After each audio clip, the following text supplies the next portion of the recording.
tengo el gusto y el honor de poder presentar a los expositores para el ECUA, quienes hoy nos van a guiar en una introducción al libro de Santiago. Alejandra Ortiz es coordinadora del proyecto Logos y Cosmos de IFES en Latinoamérica. Obrera regional en Compa, donde actualmente sirve en el área de formación. Ale estudió historia y tiene un posgrado en estudios teológicos por Regent College en Vancouver, Canadá. A Ale le gusta el chai, escribir sobre teología y maternidades y disfruta hacer senderismo. Por su parte, Abdiel, quien es nuestro otro expositor, Abdiel Espinosa es obrero regional en Compa, estudió historia y actualmente cursa la maestría en estudios teológicos para la misión integral en SETI Carey. Abdiel disfruta el café, como la mayoría de nosotros nos gusta, las caminatas en la naturaleza, hornear pan y escribir poesía. Ale y Abdiel se conocieron cuando eran estudiantes que en la universidad y en Compa. Se casaron en el 2014 y tienen dos hijas pequeñas, Erandi y Ayari. Voy a hacer una pequeña oración para darle el paso a Abdiel, quien nos va a estar guiando esta noche. Amado Dios y Padre Celestial, te damos gracias, Señor, por un día más de vida, por permitirnos estar reunidos en este evento llamado ECUA, Señor, con diversas partes del cuerpo de Cristo. Padre, pongo en tus manos la vida de aquellos que van a estar exponiendo tu palabra, Señor, que seas tú hablando a través de ellos, Padre, que la fidelidad de tus sagradas escrituras y la plenitud de tus sagradas escrituras sea impartida en esta hora, en este momento, Señor, y que cada palabra que pueda salir sea de edificación al cuerpo. Señor, en tus manos pongo este tiempo, Padre, en el nombre de Jesús. Amén.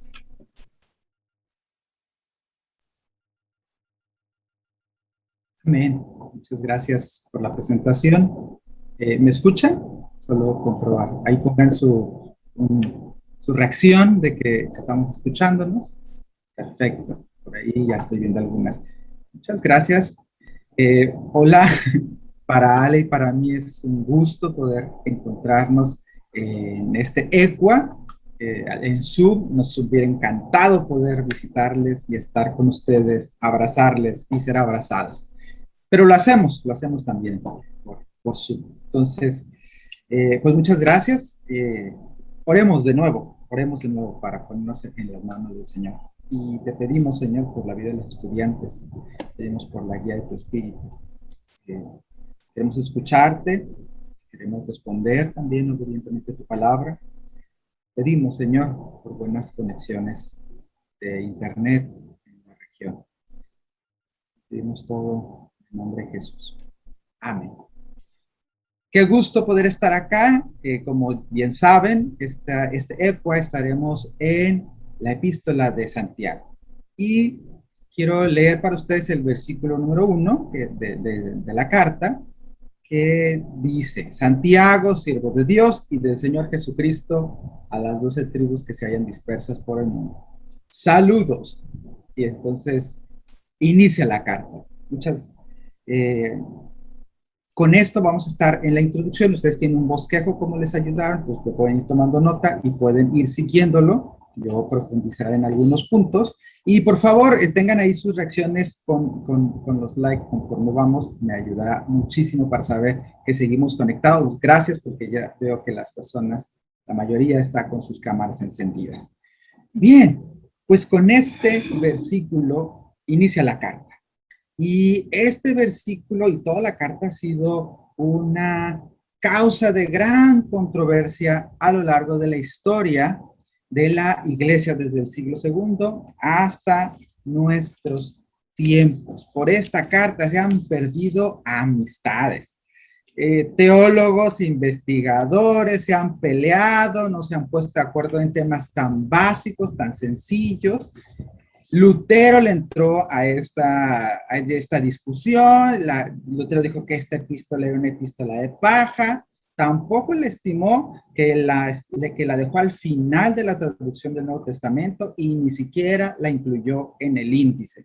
Y para que Santiago no estuviera solito ahí al final, también mandó fuera a Hebreos, a Judas y al Apocalipsis. Entonces, ahí Lutero.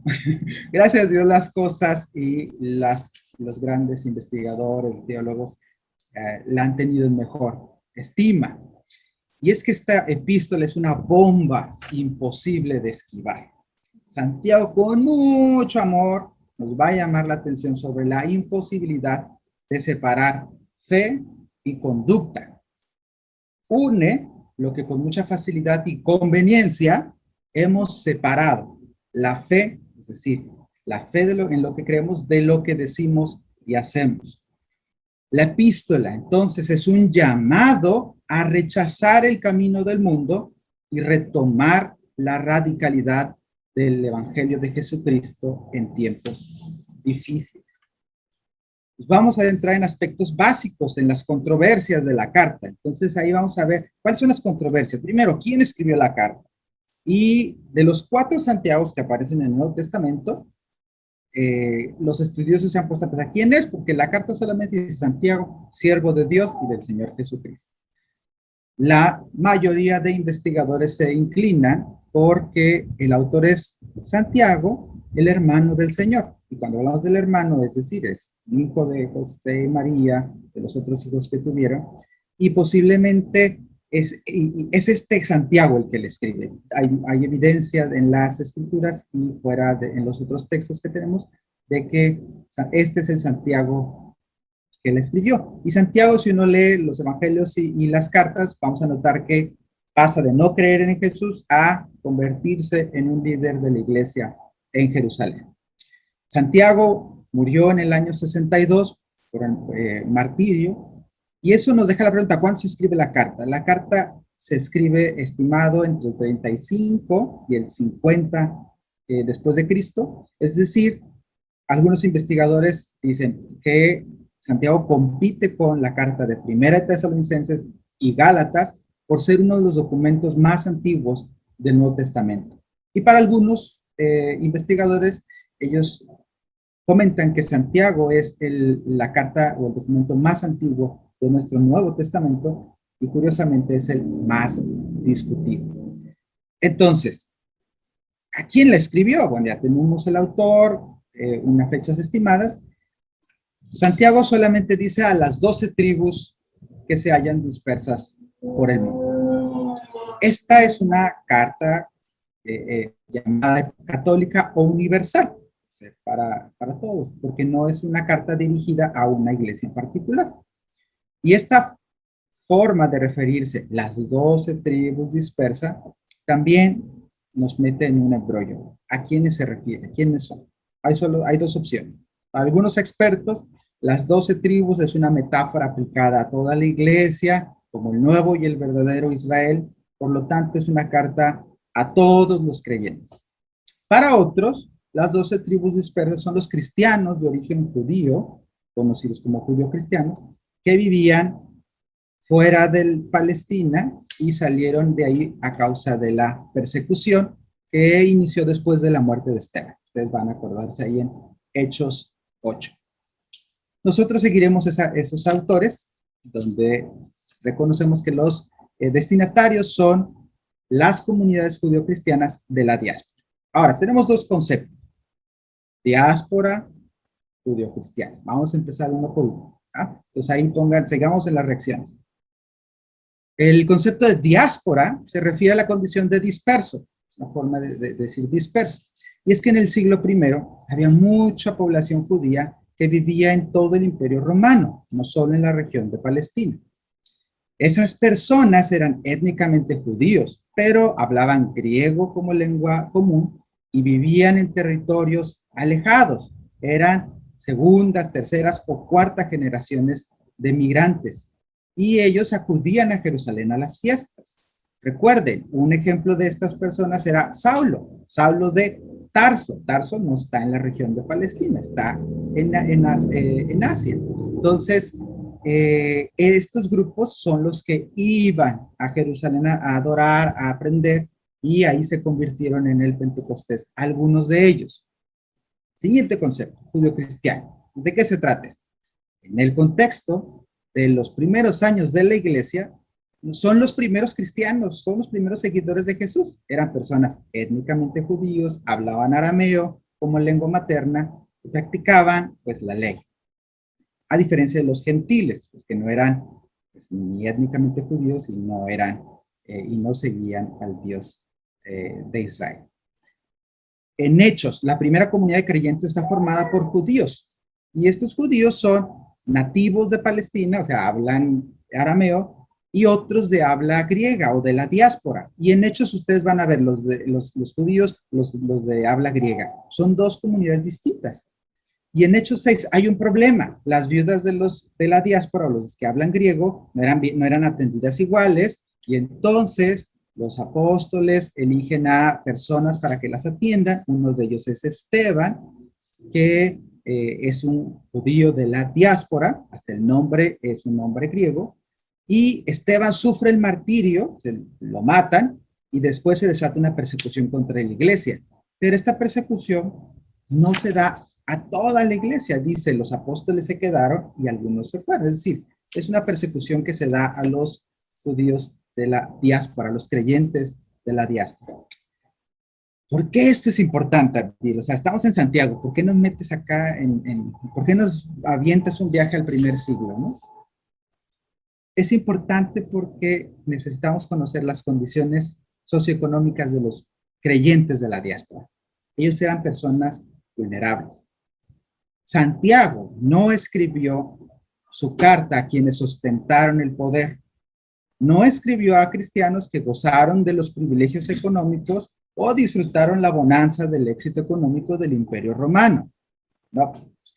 Santiago escribió a quienes sufrieron a causa del poder económico y político. Escribió a los marginados, a las comunidades compuestas por los discriminados de la sociedad. Si habremos de estar estos días alrededor de la palabra en esta carta, bueno será para nosotros reconocernos como pobres, como los pobres de espíritu, como dice el Sermón del Monte. Es decir, ubicarnos en una posición que reconoce su necesidad día a día, que necesita de lo más básico para vivir. Probablemente esto no es difícil para algunos de ustedes. Algunos de ustedes han experimentado la discriminación en carne propia.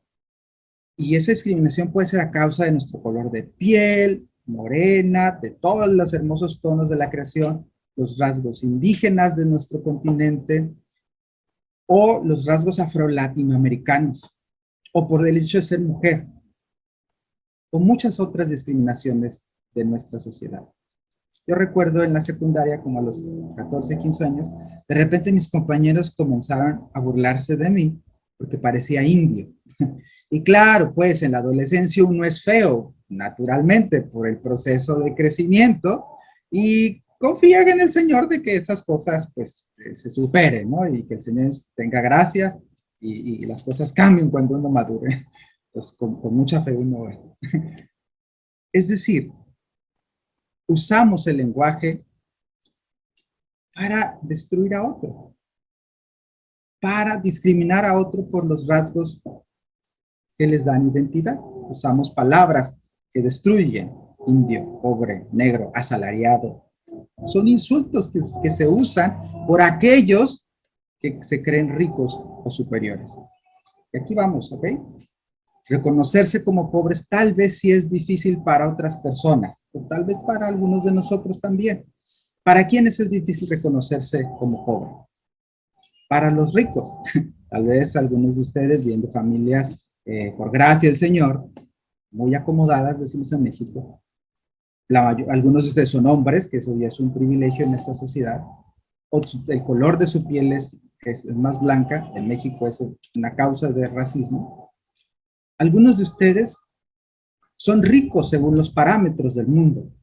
Y el riesgo, diría Santiago, es pensar que su vida depende de las riquezas e ignorar los clamores de justicia de los desfavorecidos. Para quién también más es difícil asumirse como pobre? Para la clase media, para todos aquellos que son clase media o somos clase media, o creemos que somos clase media. Porque ser pobre o identificarse como pobre es ir en sentido contrario a todo lo que la cultura y nuestras familias nos han enseñado. Estudia, sea alguien en la vida, busca mejor trabajo, supérate. Para las personas de clase media, la pobreza nunca es la meta. Uno como que permanece constantemente huyendo de ella. Y evidentemente ni Allen ni yo somos ricos según los parámetros del mundo, pero sí hemos experimentado un ascenso social en referencia a nuestros padres. Y nuestras hijas tienen más privilegios que Ale y yo en nuestras infancias. Es difícil también asumirse como pobre. Piensen ustedes, tal vez esta es una historia o este es su caso. ¿Para quién es más difícil identificarse como pobre? Para los idólatras. Y no importa si uno es rico o pobre, se puede ser idólatra, no se autoexcluye. Entre los discípulos de Jesús la seducción por el dinero y el poder es fuerte. Con la boca se adora a Dios, pero con el corazón decimos, el pobre es pobre porque quiere, el mercado no debe ser regulado y la bendición de Dios son las riquezas. Santiago nos diría, ¿acaso no son los ricos los que los explotan laboralmente? Les pagan el salario mínimo, evaden impuestos, compran magistrados para sentencias favorables, corrompen políticos y consumen los recursos naturales de sus países. Si somos ricos, no nos gustará esta carta. Si nos queremos ricos, tampoco nos gustará esta carta. Santiago nos recuerda que Dios eligió a los pobres de este mundo. ¿Por qué? Hay que preguntarle a él. Nos guste o no, él dice la palabra. Seguimos con el bosquejo. El estilo de la carta. Esta es una carta que se escribió a una comunidad que se rotaba, es una carta circular, y para los expertos del Nuevo Testamento es una carta que se considera literatura sapiencial o de sabiduría. Entonces, Santiago es como el Proverbios o el Eclesiastés del Nuevo Testamento. Y está estructurado como un sermón, que es la forma, aunque es una carta, parece que es un sermón ajustado como carta, según algunos de los estudiosos. La influencia de Santiago se nutre de tres fuentes. Las palabras de Jesús en el Sermón del Monte. Uno puede encontrar todo el Sermón del Monte en la Carta de Santiago. La segunda fuente son los libros sapienciales del Antiguo Testamento. Y la tercera fuente son los profetas, Isaías, Jeremías, Ezequiel, Sofonías. Es una carta enraizada en la ética y en la sabiduría del Antiguo Testamento. El contexto, ¿cómo era el mundo cuando se escribió? Recordemos, es el Imperio Romano el que controla, el que gobierna, y el imperio tenía un control poderoso, cruel del mundo. Y entonces los judíos estaban bajo el dominio de Roma. La sociedad romana se distinguía por la esclavitud, la estratificación, la sobreexplotación, la esclavitud, el despojo. La esclavitud era legal, los campesinos vendían sus tierras y además existían las relaciones de desigualdad en un sistema que se llama patronal o sistema clientelar, que vamos a hablar en la tercera exposición. Un rico daba un favor a cambio de la lealtad de quien lo recibía, de buscar ser alabado. Si necesitabas un trabajo, ibas con el rico y entonces a cambio uno se comprometía con lealtad cuando pasaba por la calle, le decía cosas bonitas, agachaba la cabeza, era el santo patrono de la comunidad. O los santos patronos, ¿no? Los ricos que hacían favores. Vamos a leer esta carta desde nuestro contexto. Entonces, esta carta desde nuestra América Latina. Y nuestra América Latina también está marcada por las desigualdades, la pobreza, la corrupción y la violencia. La crisis de la pandemia solo ha marcado la desigualdad social, solo ha mostrado los efectos de la corrupción y de los sistemas de salud que están abarrotados. Leemos esta carta también desde el privilegio del acceso a la educación superior. Uno puede reconocer que necesita dinero para pagar sus inscripciones y demás, pero aún así somos un grupo privilegiado por poder asistir a la universidad. Y eso es que, cómo lidiamos con esos privilegios. Nuestros movimientos estudiantiles forman parte, trabajamos, servimos a una élite de jóvenes que son los que tienen acceso a la educación. En México, un grupo en la edad de estudiar en la universidad puede ir, es decir, COPA trabaja con los universitarios. ¿Qué pasa con el resto de jóvenes? Tenemos privilegios por ser universitarios. Leemos la carta también desde la posición de una iglesia evangélica muy cercana al poder en ciertas partes de nuestra América Latina. Una iglesia también polarizada a causa de temas políticos. En algunas partes de nuestra América, los evangélicos podremos ser minoría, pero tienen mucho poder de influencia. Leemos también la carta con muchas teologías de la prosperidad, donde la riqueza, el bienestar son asociados a la bendición de Dios. Y leemos también la carta desde los lentes de la teología que nos llega de fuera, que trae respuestas a preguntas que nos surgen de nuestra América. Entonces, ¿qué vamos a hacer con Santiago estos días? Escuchar al Señor en la palabra. Y esto quiero que nos quede. Santiago es un llamado a rechazar el camino del mundo y retomar la radicalidad del Evangelio de Jesucristo para tiempos difíciles como los nuestros. Esta carta nos va a hablar de la ortodoxia y la práctica, de creer lo que la sana doctrina y vivir conforme a ella. Va a hablar de crecer en el amor, en la paciencia, en la sabiduría, como la alternativa de la comunidad a los tiempos difíciles. Y nos va a hablar de una comunidad profética y solidaria, que es radical en el cuidado mutuo y en la hospitalidad, en la vivencia de la vida comunitaria en la sociedad. Por eso, preparémonos los corazones para escuchar este llamado a rechazar el camino del mundo y retomar la radicalidad del Evangelio en tiempos difíciles. Y necesitamos creatividad y la ayuda del Espíritu para vivir como la comunidad del Rey en nuestra América Latina. El Señor nos muestre la forma en la que es, en la forma en la que nosotros tenemos que vivir estas buenas noticias y nos ayude. Amén. Gracias.